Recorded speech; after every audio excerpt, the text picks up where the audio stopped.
Penundaan pemberangkatan haji asal Indonesia karena dampak dari pandemi COVID-19 membuat KBIH Kota Palembang kecewa karena banyak para jemaah yang mempertanyakan hal tersebut.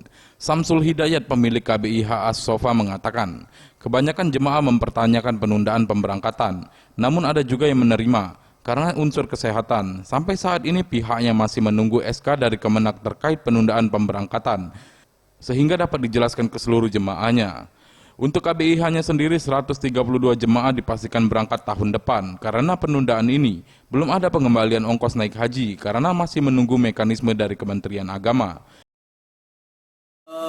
Sesuai dengan yang kemarin dari Departemen Agama, masih kita menunggu SK. Nah, keputusan dari Kementerian Provinsi dan juga Kementerian Kota, kalaupun nanti sudah itu dibagikan ataupun sudah ada dengan seluruh KBA, itu baru insya Allah kita akan konfirmasi dengan jamaah. Tim Liputan Sriwijaya TV.